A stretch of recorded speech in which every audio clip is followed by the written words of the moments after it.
한결의 특종입니다. 화이트리스트. 화이트리스트는 먼저 아시죠? 이 사건은 사실은 파파이스에서 제일 먼저 공개했고 계속 추적해와서 오늘 또 파파이스에서 추가로 공개한 겁니다. 한겨레 21의 김한 기자하고 신의 21의 김성은 기자 나오십시오.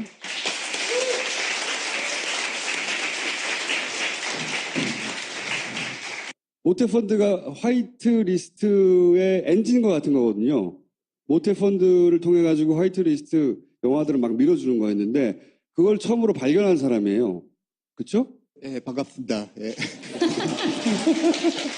태극기 집회를 주도하는 단체들, 가짜뉴스를 만드는 단체들, 그리고 모태펀드로부터 지원을 받은 영화사가 같이 있네? 다 같이? 얘네들 왜 같이 있지? 그 사실을 발견하고 이제 한겨레 21의 탐사보도팀이 추가로 붙었죠. 네, 그쪽으로. 네, 예. 들어갔죠. 제가 이제 추가 설명 드리면 이제 그 건물에 가서 체포된 뒤에 경찰서에 체포도 있다가 됐어요, 실제. 이제 왜냐면 나온 뒤에 왔는데, 누구야 하고 물어보니까 한겨레 기자래. 걔네들 긴장한 거죠. 다 알고 왔구나. 그 경찰에 불렀어요. 체포됐어요. 나온 뒤에 이걸 가지고 알려야 되는데 이게 영화 잡지에서 다루기에는 굉장히 애매한 부분이 있고 신의 21에서 다뤘다가는 스피커가 작아가지고 좀 효율적이지 않겠다라고 생각해서 제 모기업인 이제 한겨레에 먼저 알렸죠. 그리고 김한 기자가 그걸 이제 토스를 받고 제 사건을 처음부터 시작을 한 거예요. 이거 보통 일이 아니구나. 한겨레 입술을 붙고 그 어디까지 왔냐 지금. 알고 봤더니 국정원이 이걸 운영했네? 국정원 안에 이걸 운영하는 팀이 있었네? 여기까지 온 거예요. 예, 그래서 그 불임주택은 여전히 좀 이상한데요. 그러니까 그 노커딜베라고 광장에서 태극기 집회 당시에 가짜뉴스를 뿌렸던 사무실과 그 언론사죠. 언론사랑 그다음에 그 각종 보수단체들, 뭐 교육 관련 단체들도 좀 있었고, 뭐 이런 단체들, 그리고 그 사선에서라고 하는 충무로 역사상 전무후무한 전액 공적 자금으로 제작을 시작했으나 아직 개봉을 못하고 있는 영화가 있는데 그 영화에 이제 프로필 투어, 그러니까 영화사는 실제 일을 하는 사무실을 따로 두고 일을 하는데 영화가 이제 시작을 하면 그 프로필 투어 사무실이 있었던 거죠. 그래서 이제 거기에 기자랑 모 의원, 파파이스에서 자주 나오는 모 의원 보좌관이 함께 갔는데 김종대 의원. 네. 그래서 이제 체포가 됐다라는 거예요. 김종대 의원입니다. 네, 김종대 의원. 예. 내가 말했잖아 금방. 아니 궁금해 하실까봐.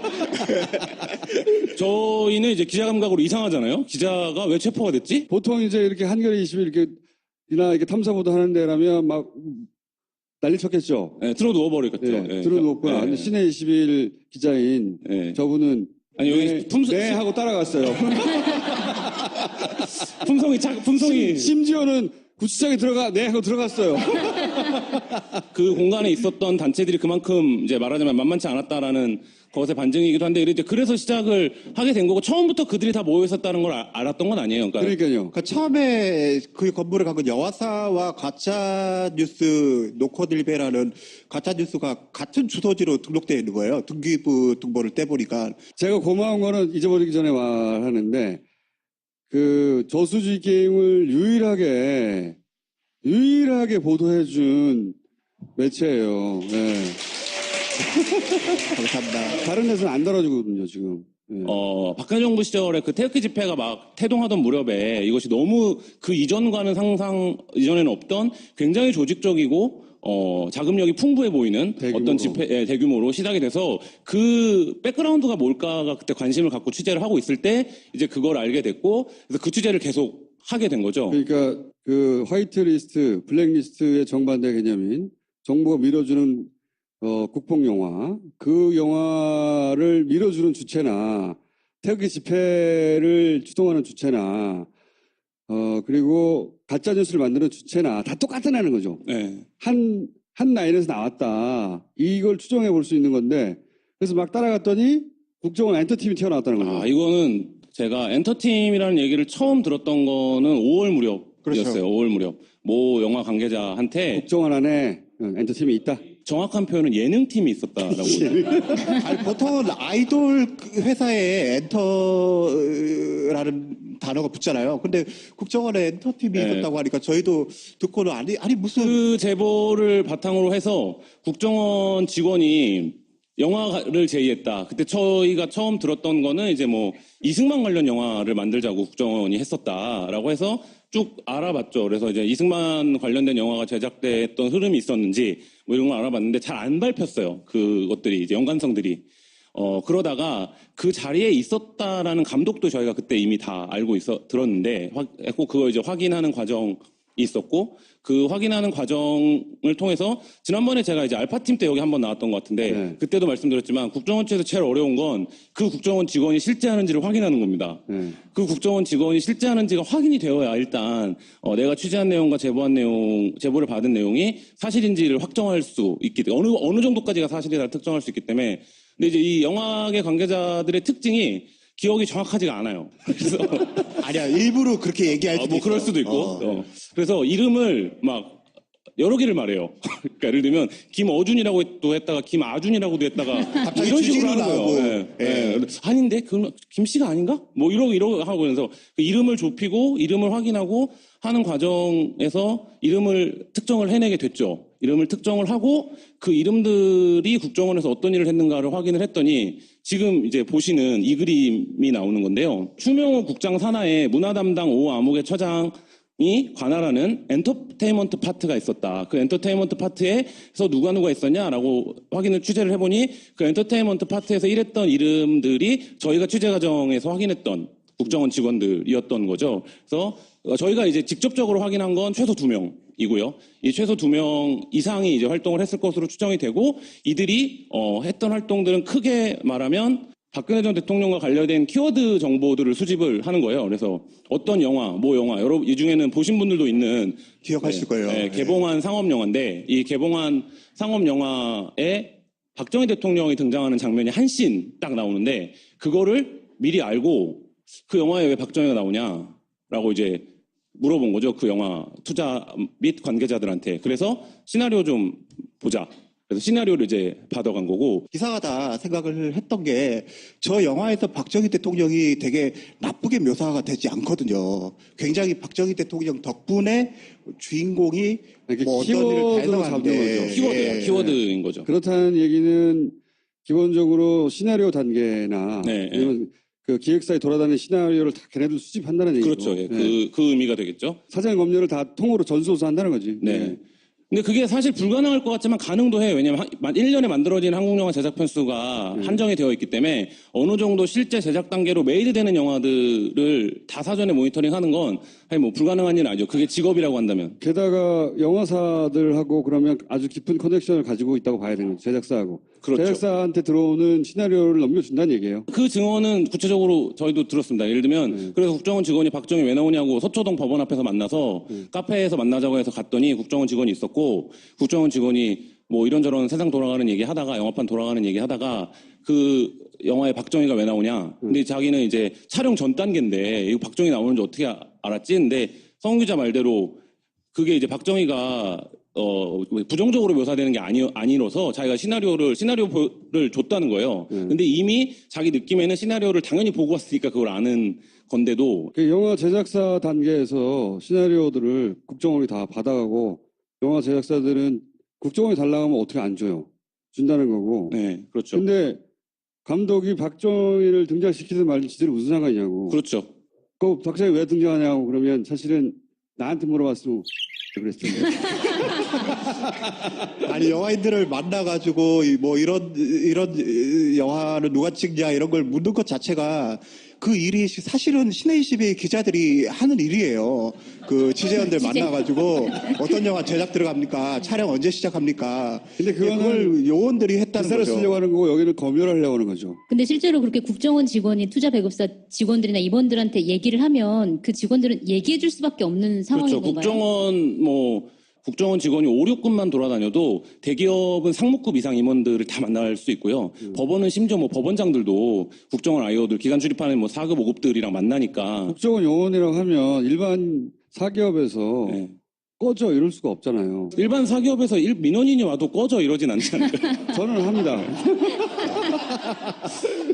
자, 어쨌든 이때 저희가 또 다른 취재 과정에서 영진이 고위 관계자한테 들은 얘기는 그 세 개가 영진이라는 들어 기관이 어떤 기관인지 잠깐 설명을 좀 해주세요. 영진이라는 기관. 영화진흥위원회, 그러니까 한국 영화 전체 정책과 뭐 투자까지는 아니지만 지원을 결정하는 거. 이번 2013년도 이후에 금기어가 있었다 투자에. 그러니까 자기네가 지원을 하거나 투자를 하는데 그게 뭐였냐면 박정희, 친일, 노무현? 노무현. 이번에 나온 영화계 블랙리스트의 실행기관이 영진이잖아요. 근데 영진이에서 변호인 이후라고 그 고위관계자는 기억을 하던데 구체적으로 위해서 그 세 개의 키워드가 들어가는 작품이나 제작사는 안 된다라고 했다는 거예요. 그러니까 그 무조건 그게 들어가는 거는 그래서 자기네는 금기라고 생각을 했고 그 영화에 그러니까 저희가 확인한 그 시나리오가 건너간 영화에 박정희가 등장하는 장면이 있다는 걸 국정원이 알았으면 당연히 그거는 이제 안 되는 거다. 대신에 유경수, 이승만이 좋다.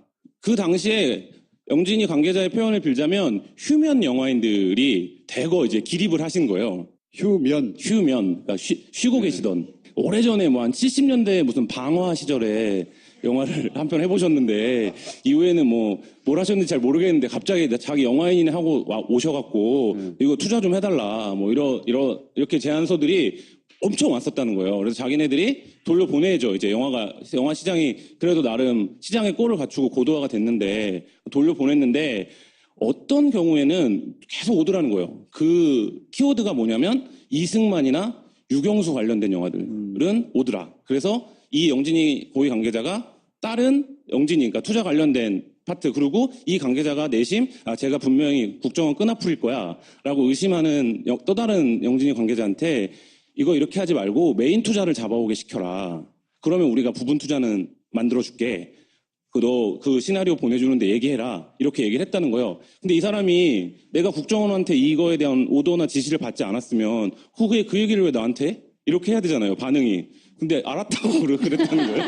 네, 여기서 부연 설명을 하자면 CJ, 롯데, 쇼박스, 뉴 같은 주요 메이저 배급사를 메인 투자자로 모셔오면 영화가 투자받기가 굉장히 수월해져요. 그런 의미에서 메인 투자를 네. 가지고 와라 이렇게 요구를 한 거죠. 그래서 한 20억, 30억 그 규모가 정도 얘기되는데 그래서 유경수, 이승만 얘기가 있고 근데 이 모든 상황이 충무로의 복수, 그러니까 거의 대부분의 관계자들은 변호인 이유다.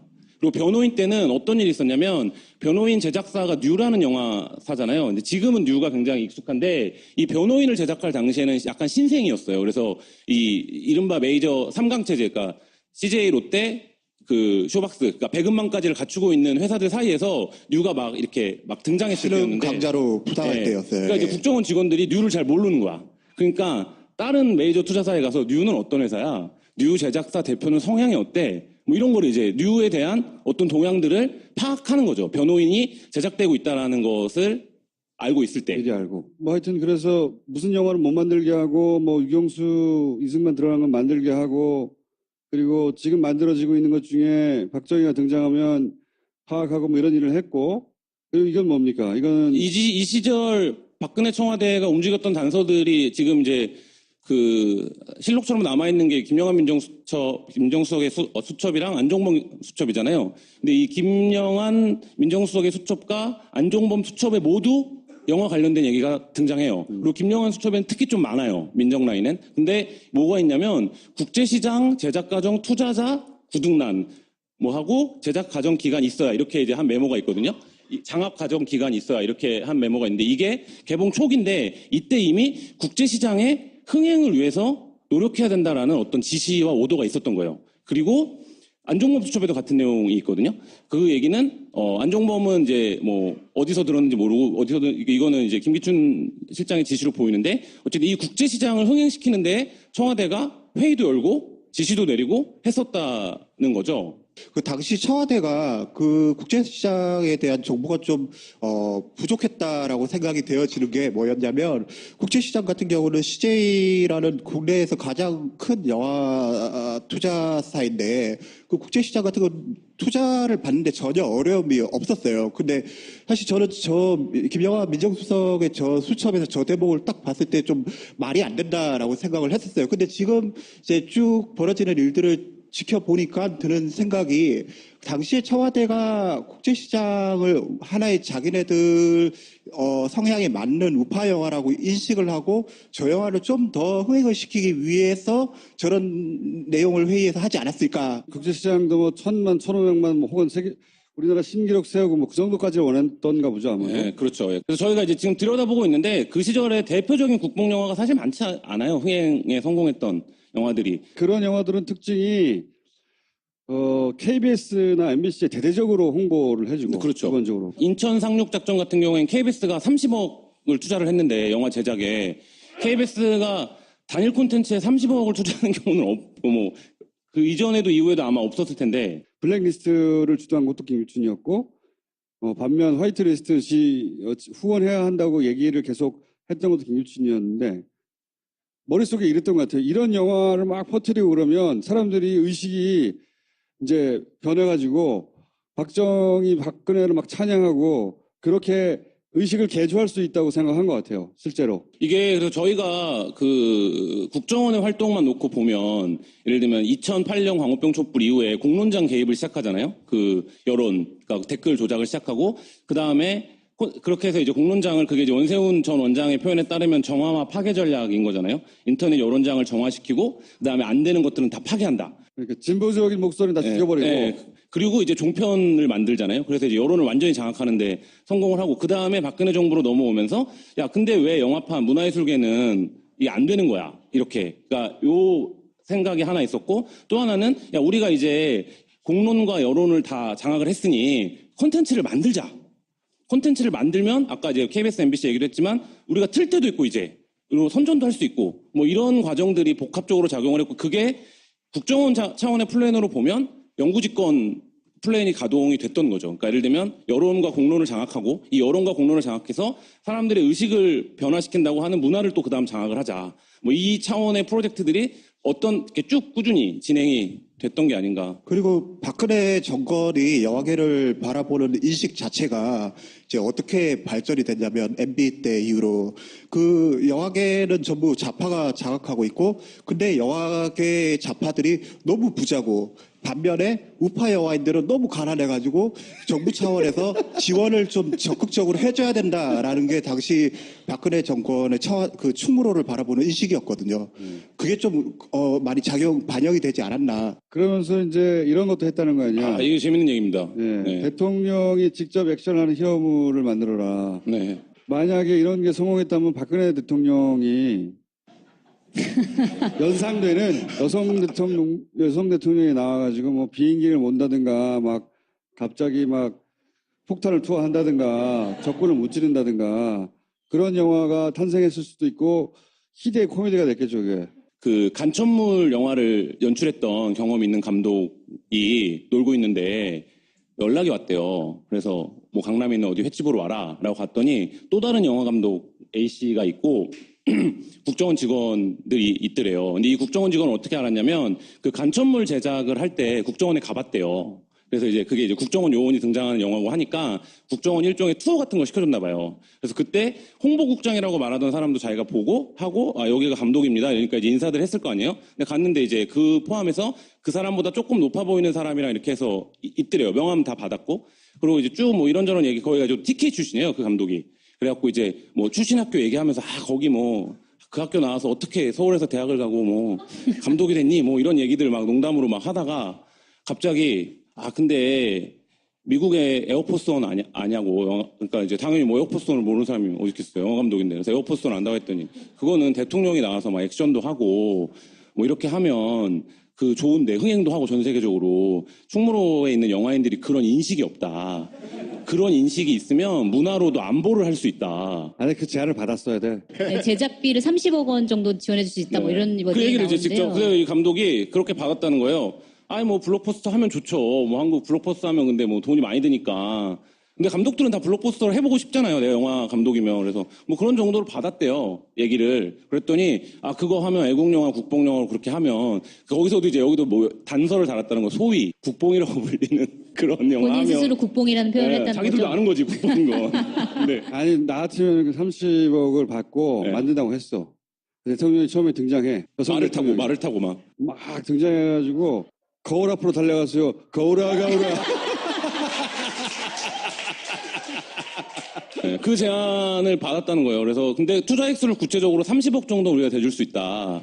이렇게 얘기를 했다는 건데 뭐 여기서부터는 저의 추정입니다. 근데 30억이 중요한 이유가 뭐냐면 30억이 여기서 중요한 이유는 30억을 메인 투자로 이제 확보가 되어 있으면 다른 창투사나 투자자들로부터 그 돈을 붙일 수가 있어요. 이 30억 원을 사실은 보험 같은 거죠. 그 30억 원을 확보해놨으니까 투자자들을 붙으세요. 이렇게 해서 이제 모으면 이게 100억이 되고 200억이 되는 거예요. 그러니까 여기서 되게 중요한 게 30억이 확보를 했다는 것 자체가 되게 영화계에서는 좀 놀라운 일이죠. 만약 국정원 직원이 내가 한 100억 해줄게 이랬으면 이게 허무맹랑한 얘기구나라고 생각을 했을 텐데 30억이란 금액이 딱 나오니까 이게 영화의 제작의 프로세스에 아예 ABC가 없는 건 아닌데? 라는 생각을 그는 이제 전문 영화인이니까 하게 된 거죠. 근데 왜 안 했대요, 이거?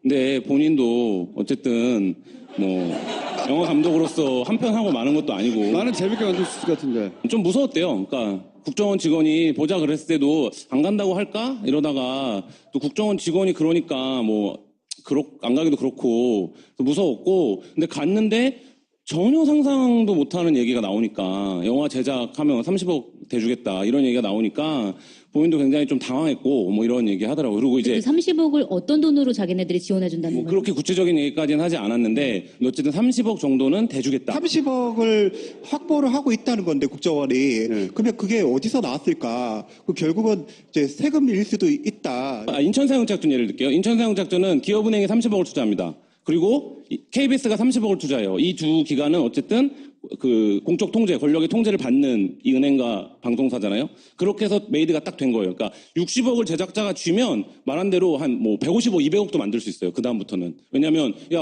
이게 신뢰가 생기니까. 예, 제가 많이 쓰는 이 취재에서 많이 들었던 표현인데 나쁜 보증 관계가 되는 거예요. 그러니까 어떤 논리가 되냐면 CJ한테 가서는 야 이거 은행이 30억 는 영화야. 은행이 손해 봐? 손해 안 보지. 이거 되는 영화야. 이렇게 이제 되는 거예요. 그리고 CJ가 만약에 그렇게 해서 배급을 해줘요. CJ가 배급을 하기로 하면 모태에 가서 그렇게 얘기하는 거예요.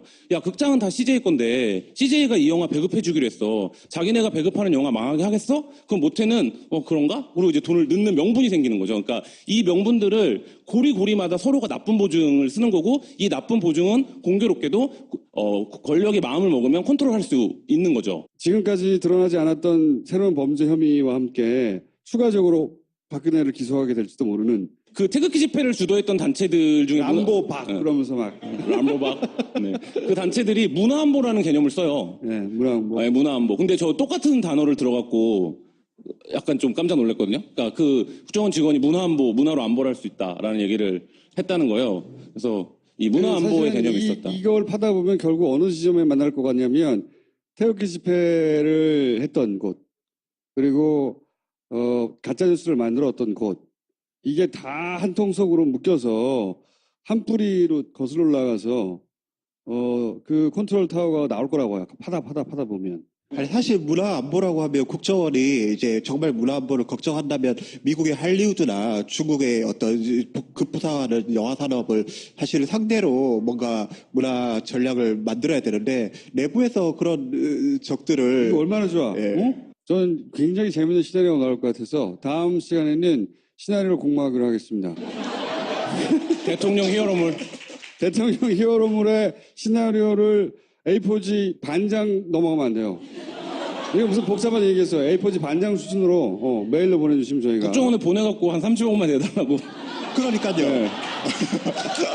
그것도 괜찮고. 네. 얘기하시면 되잖아. 영화 내가 제작자라고. 저수지 게임이랑 이런 거. 그렇지. 영화인이잖아요. 영화인이잖아. 정수님이. 영화 제작자잖아. 그래, 영화인이. 분야를 제작했는데. 여자 제작사구나. 좋아, 그럼 나한테 보내. 여기까지 하겠습니다. 감사합니다. 네, 감사합니다. 감사합니다. 유일하게 보도해준 매체예요. 네. 감사합니다. 다른 데서는 안 달아주거든요, 지금. 네.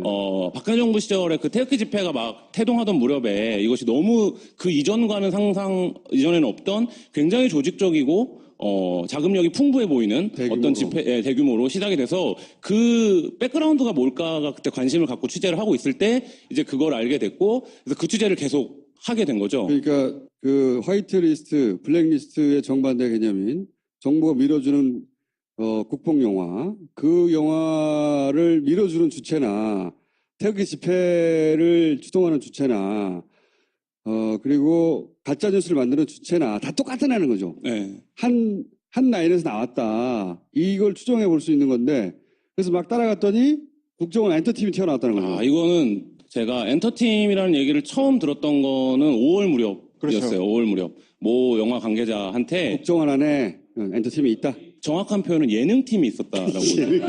아니, 보통은 아이돌 회사에 엔터라는 단어가 붙잖아요. 근데 국정원에 엔터팀이 네. 있었다고 하니까 저희도 듣고는 아니 무슨 그 제보를 바탕으로 해서 국정원 직원이 영화를 제의했다. 그때 저희가 처음 들었던 거는 이제 뭐 이승만 관련 영화를 만들자고 국정원이 했었다라고 해서 쭉 알아봤죠. 그래서 이제 이승만 관련된 영화가 제작됐던 흐름이 있었는지 뭐 이런 걸 알아봤는데 잘 안 밟혔어요. 그것들이 이제 연관성들이. 그러다가 그 자리에 있었다라는 감독도 저희가 그때 이미 다 알고 들었는데, 꼭 그걸 이제 확인하는 과정이 있었고, 그 확인하는 과정을 통해서, 지난번에 제가 이제 알파팀 때 여기 한번 나왔던 것 같은데, 네. 그때도 말씀드렸지만, 국정원 측에서 제일 어려운 건 그 국정원 직원이 실제하는지를 확인하는 겁니다. 네. 그 국정원 직원이 실제하는지가 확인이 되어야 일단, 내가 취재한 내용과 제보를 받은 내용이 사실인지를 확정할 수 있기 때문에, 어느 정도까지가 사실이다 특정할 수 있기 때문에, 근데 이제 이 영화계 관계자들의 특징이 기억이 정확하지가 않아요. 그래서 아니야 일부러 그렇게 얘기할 수도 뭐 있어. 그럴 수도 있고.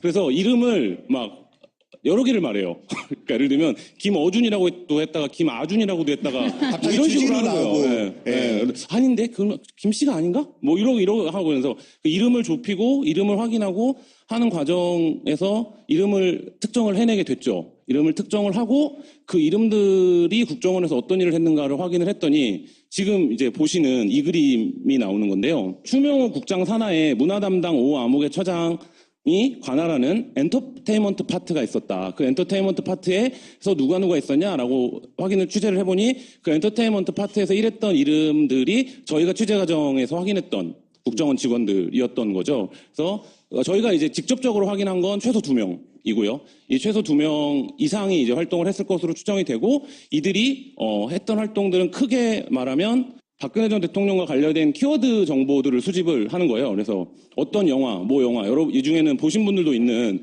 기억하실 거예요. 네. 개봉한 상업 영화인데 이 개봉한 상업 영화에 박정희 대통령이 등장하는 장면이 한 씬 딱 나오는데 그거를 미리 알고 그 영화에 왜 박정희가 나오냐라고 이제 물어본 거죠. 그 영화 투자 및 관계자들한테. 그래서 시나리오 좀 보자.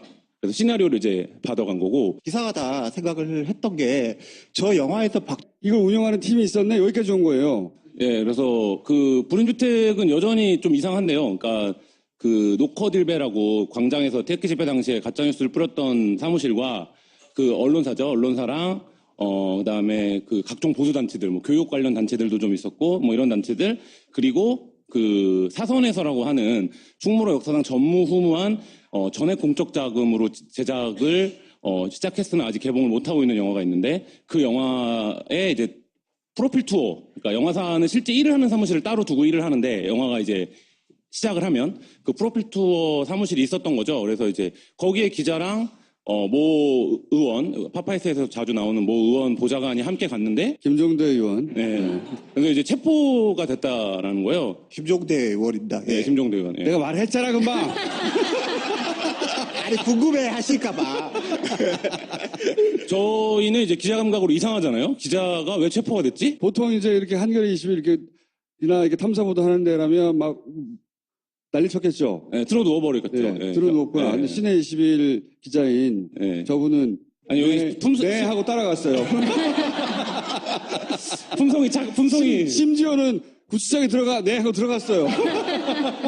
그 공간에 있었던 단체들이 그만큼 이제 말하자면 만만치 않았다라는 것의 반증이기도 한데 이제 그래서 시작을 하게 된 거고 처음부터 그들이 다 모여 있었다는 걸 알았던 건 아니에요. 그러니까요. 그러니까 처음에 그 건물에 간 건 영화사와 가짜뉴스 노코딜베라는 가짜뉴스가 같은 주소지로 등록되어 있는 거예요. 등기부 등본을 떼보니까. 제가 고마운 거는 잊어버리기 전에 말하는데 그 저수지 게임을 유일하게 박정희 대통령이 되게 나쁘게 묘사가 되지 않거든요. 굉장히 박정희 대통령 덕분에 주인공이 이렇게 뭐 어떤 일을 다 키워드로 잡는 해서가는데 거죠. 키워드야, 키워드인 거죠. 그렇다는 얘기는 기본적으로 시나리오 단계나 네, 아니면 그 기획사에 돌아다니는 시나리오를 다 걔네들 수집한다는 얘기죠. 그렇죠. 예, 네. 그 의미가 되겠죠. 사전 검열을 다 통으로 전수조사한다는 거지. 네.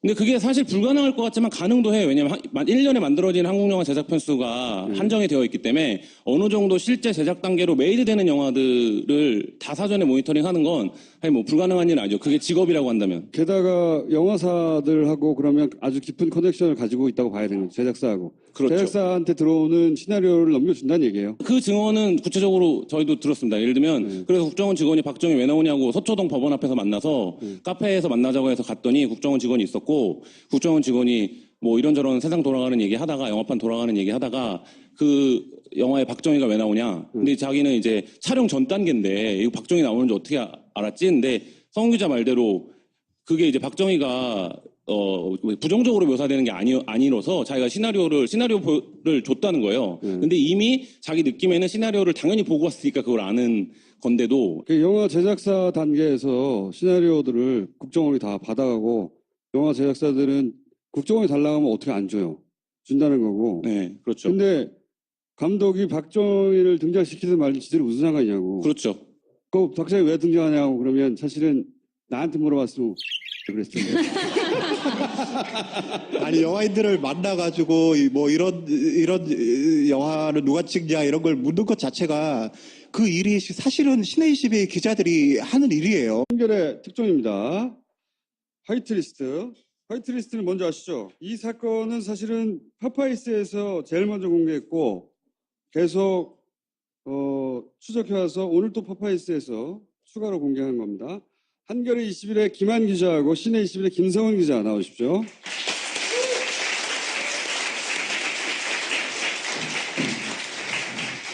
모태펀드가 화이트리스트의 엔진과 같은 거거든요. 모태펀드를 통해 가지고 화이트리스트 영화들을 막 밀어주는 거였는데 그걸 처음으로 발견한 사람이에요. 그렇죠? 예, 반갑습니다. 예. 태극기 집회를 주도하는 단체들, 가짜뉴스를 만드는 단체들, 그리고 모태펀드로부터 지원을 받은 영화사가 같이 있네? 다 같이? 얘네들 왜 같이 있지? 그 사실을 발견하고 이제 한겨레 21의 탐사보도팀이 추가로 붙었죠. 네, 그쪽으로. 네, 예. 들어갔죠. 제가 이제 추가 설명 드리면 이제 그 건물에 가서 체포된 뒤에 경찰서에 체포도 있다가 됐어요, 실제. 이제 왜냐면 나온 뒤에 왔는데, 누구야 하고 물어보니까 한겨레 기자래. 걔네들 긴장한 거죠. 다 알고 왔구나.